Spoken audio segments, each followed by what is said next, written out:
put any pressure on her one leg. Mom called me up and was, doing the old, okay, I'm okay. She's like wanting to cry and tell me that something's wrong with her. She won't walk. She has to basically kind of hold up the wall because she couldn't put pressure on that hip. And she was pretty sure she should bring her in, but wasn't exactly sure what was going on with her. So I just told her to bring her down, and we'll just kind of evaluate, and if we need to send her to the hospital or up to urgent care or whatever, we'll make that determination if we need to do that. So when she brought her in, did the usual check that we always do, and found out that her hip wasn't in place. She must have fallen, I don't know if it was in daycare or whatever, but she probably had fallen and it knocked her hip out of place. So we adjusted her hips back into alignment, and then said, okay, let's just put her down on the floor and see how she does. Part of the evaluation was walking to have Mom hold her hands and try to get her to walk, and she just would not walk. I mean, she literally was going to fall forward before she was going to move her feet. And then after that, she was running up and down the halls after that.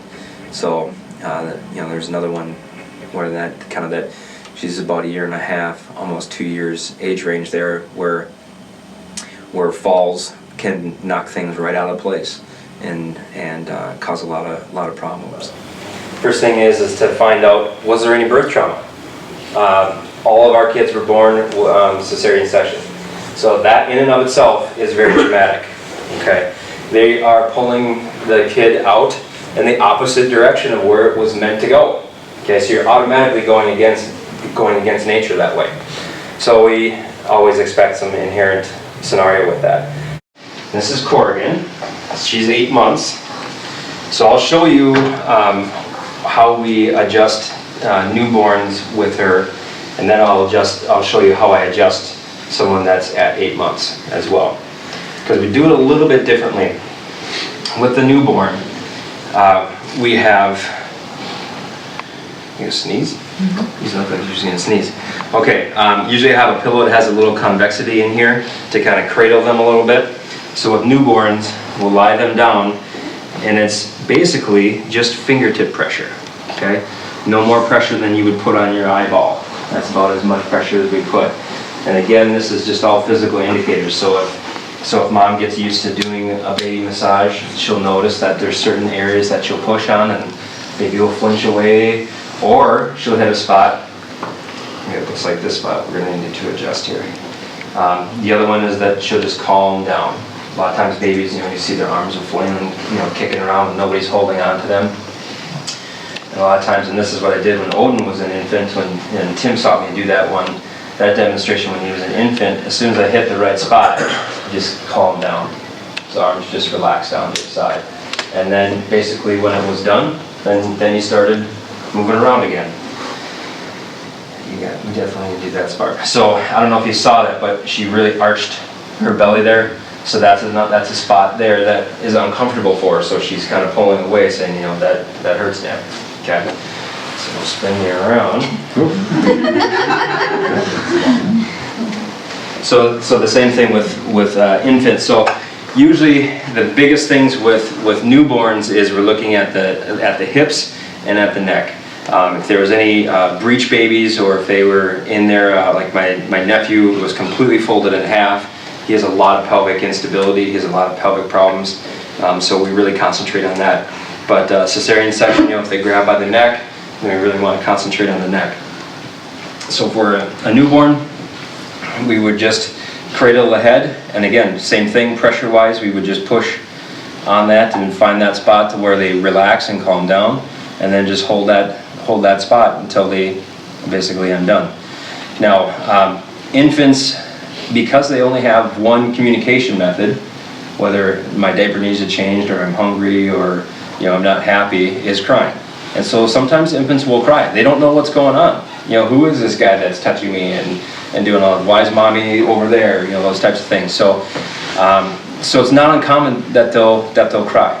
But sometimes they'll be just as docile as this. They'll just go, oh yeah, that feels good. I'm in a good place. This is where we need to be. And And it's pretty wild to see that. So with newborns, that's pretty much all we do. We're just doing, you know, pinky pressure or fingertip pressure, no more than what you'd put on your eyeball or press on your eyeball. Okay. So now for an 8-month-old, because she is mobile, she has some muscularity. Okay. So she has some movement. She can hold her head up. She can sit up. She's starting to crawl. So with those, we're going to use the activator with that. I have adjusted her manually. She doesn't really like that as much, but she responds very well to the activator. And that was kind of how we discovered when to switch over to the activator. Was my wife was going, she just doesn't seem to, after you do the fingertip pressure, doesn't seem to be as good as when we do the activator. So then we've just been doing the activator after that. My wife usually gives me the indicator to adjust. She'll usually feel something on them, or maybe they haven't gone to the bathroom as many times as they typically do every day, and so she'll say, yeah, she's kind of getting a little constipated. You might just want to adjust her tonight and be diaper full by the end of the day, kind of thing. So again, we take what we can get. She's pretty calm here. She will lay down, and like I said, they're all used to what's going on. So we lay them down. Again, if we get what we can get, if we can get a straight leg check out of there, which she's off on the left. Sometimes they'll kick like banshees, and we just have to kind of feel. And so we'll just do that. We'll just click on there a couple times. There's a spring inside of this mechanism here. It's a thumb screw that tells me how much pressure we're putting on through there. Obviously, we go down to the minimum here to adjust little tiny bones. But this is a great tool to get in there to adjust just very specific. To adjust very specific bony sites, and that one I felt here. Again, she wants to kind of flinch a little bit there. So what I'm doing is I feel that's more to the left, so I'm going to bring it back to the right and straight down. And she'll usually blink when I. She scowled at you.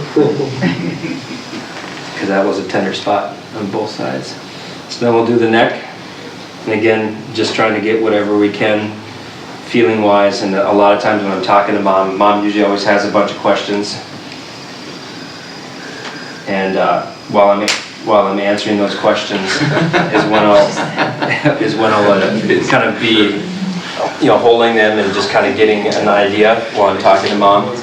But that's pretty much it. We don't do a whole lot of time with them. We want to try to get, you know, kind of get in and get out. I know especially when you're bringing in multiple kids, probably if you have multiple kids, you know that you're definitely afraid of bringing all 3 of them into a doctor's office or whatever, having them running around and going crazy. So we try to do that as quickly as possible. So, all right, so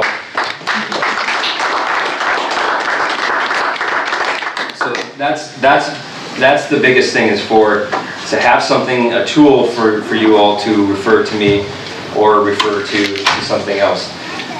The one thing I wanted to tell you, the reason why I adjust kids is because the future of health is taking care of yourself.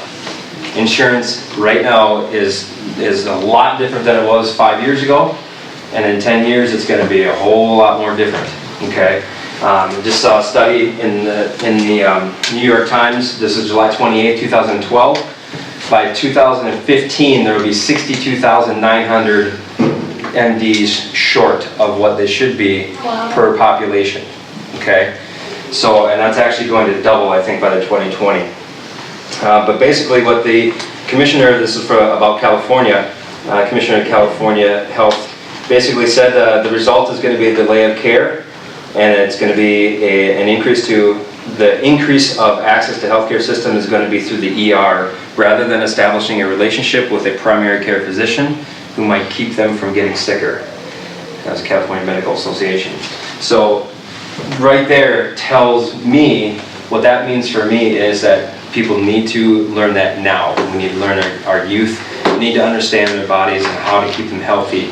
And this is one way to do that. Obviously, you gotta eat right, you gotta exercise, you gotta do all that type of stuff, but this will help with that in the future. So, thank you, Dr. Brace.